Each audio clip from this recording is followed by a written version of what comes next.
السلام علیکم۔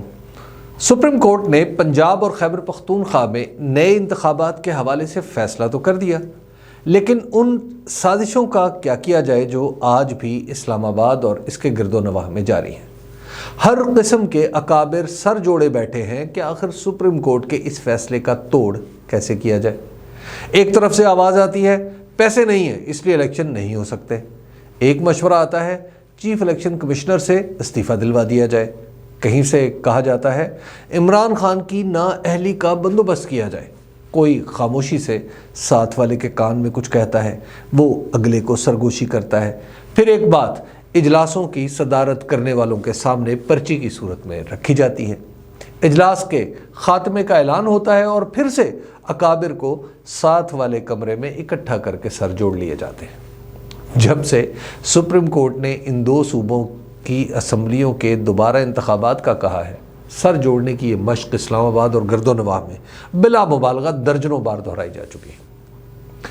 تحریک انصاف کی جیل بھرو تحریک کے دوران جو کئی رہنماؤں کو دور دراز کے جیلوں میں بھیجا گیا ہے، اس کے پیچھے بھی یہی مقصد ہے کہ میڈیا کی نظروں سے اوجھل راجن پور، بھکر یا اٹک میں کسی سے کوئی بات ہو جائے، تحریک انصاف میں سے کوئی ایک ایسا مل جائے جو نئے الیکشن کو مسائل کا حل نہ کہے اور عمران خان سے تعلق توڑ کر حکومت کے دسترخوان پر بیٹھ جائے۔ یہ کام تو ہو نہ سکا، البتہ تحریک انصاف کی دھاک رابطہ کاروں کے دلوں پر بیٹھ گئی۔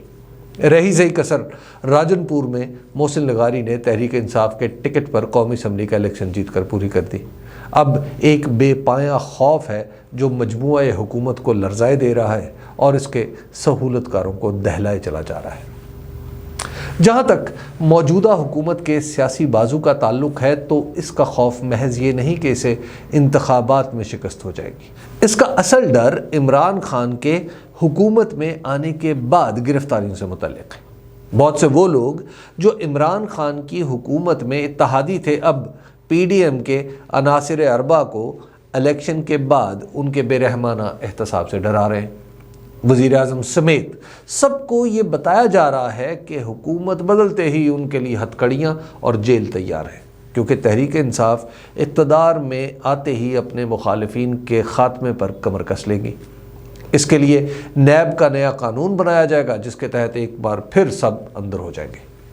اسی طرح کا خوف نیب گزیدہ چند سرکاری افسر بیوروکریسی میں بھی پھیلا رہے ہیں۔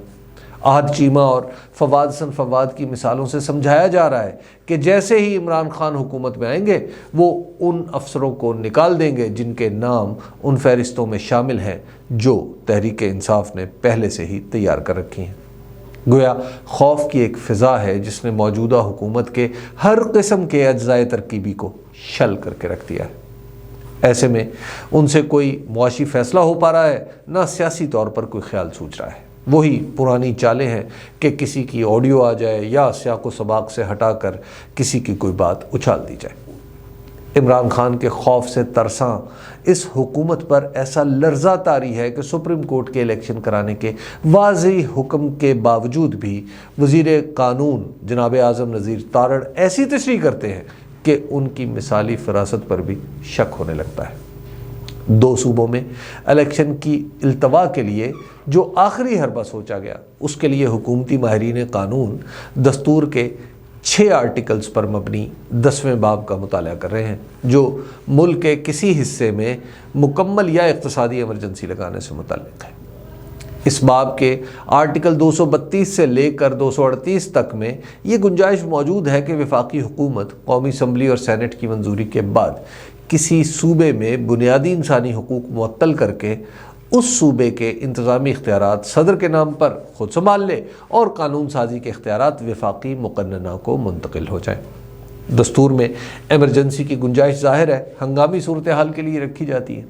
پاکستان میں بظاہر اس وقت ایسے حالات نہیں ہیں جن پر ایمرجنسی کا حکم لگایا جا سکے، البتہ حکومتی اتحاد کی جزو اعظم یعنی مسلم لیگ نون کا خیال ہے کہ اس راستے سے وہ انتخابات کو اتنا دور لے جانے میں ضرور کامیاب ہو جائے گی جہاں عمران خان کسی مصیبت میں پھنس جائیں گے اور ان کے لیے الیکشن لڑنا ہی ممکن نہیں رہے گا۔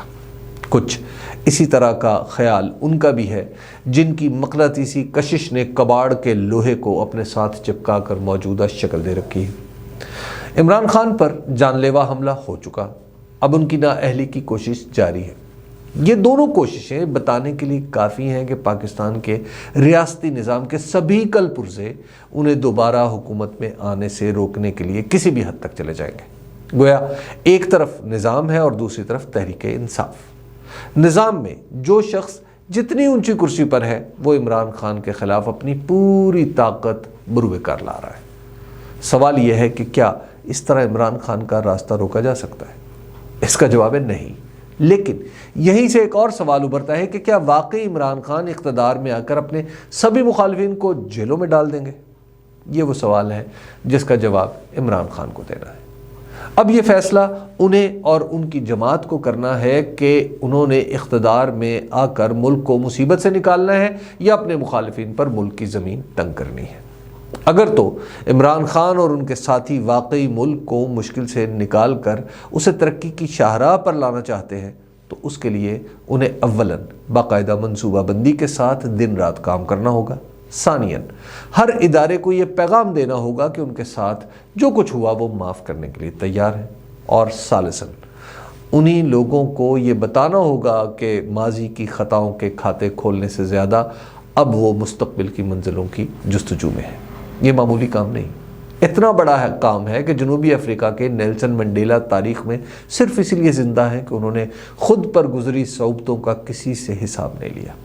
جدید چین کے معمار ڈینگ زیاؤ پنگ کو قید کیا گیا، ان کے خاندان کو ان سے الگ کر دیا گیا، ان کا بیٹا تشدد سے مفلوج کر دیا گیا، لیکن انہیں جب اقتدار ملا تو انہوں نے نہ صرف یہ کہ چین کا صدر بننے سے انکار کر دیا بلکہ اپنے مخالفین سے کوئی تعرض بھی نہیں کیا۔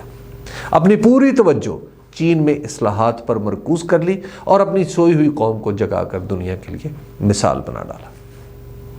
چند دن پہلے کچھ صحافیوں کے ہمراہ میری عمران خان سے ملاقات ہوئی تو انہوں نے ہنستے ہوئے کہا، بہت سے لوگ صرف اس ڈر سے میرے خلاف ہیں کہ میں اقتدار میں آ کر ان کے خلاف کارروائی کروں گا۔ اس پر میں نے کہا، تو آپ انہیں یقین کیوں نہیں دلا دیتے کہ آپ ایسا نہیں کریں گے؟ اس پر انہوں نے قہقہ لگا کر کہا، میں جتنا بھی یقین دلانے کی کوشش کروں انہیں فی الحال یقین نہیں آئے گا۔ ان کی اس بات سے میں نے اخذ کیا کہ عمران خان بہت کچھ پیچھے چھوڑ آئے ہیں۔ انہیں خوب اندازہ ہے کہ ملک کو آگے بڑھانے کے لیے انہیں بہت کچھ مزید بھی بھلانا پڑے گا۔ اگر وہ اس نظام کے اندر موجود لوگوں کا عدم تحفظ ختم کرنے کے لیے آگے بڑھتے ہیں تو پھر بہت کچھ بدل جائے گا۔ ان کا راستہ روکنے کے لیے دستور اور ملک کو داؤ پر لگا دینے کا جو سلسلہ اس وقت جاری ہے وہ رک جائے گا۔ نظام کے اندر موجود اکابر کو بھی اب یہ سمجھ لینا چاہیے کہ سازشیں عمران خان کو روک تو نہیں پائیں گی لیکن انہیں کسی ایسے رد عمل کی طرف لے جائیں گی جو کسی کے لیے بھی بہتر نہیں ہوگا۔ اچھی بات یہی ہے کہ چالاکیاں چھوڑیں، دستور کے بنائے ہوئے راستے پر الیکشن کی طرف چلیں اور خفیہ طور پر ریکارڈ کی گئی آڈیو ویڈیو پر بھروسہ کرنے کی بجائے عوام کے فیصلے پر اعتماد کریں۔ اس کے سوا اب کسی کے پاس کوئی چارہ نہیں۔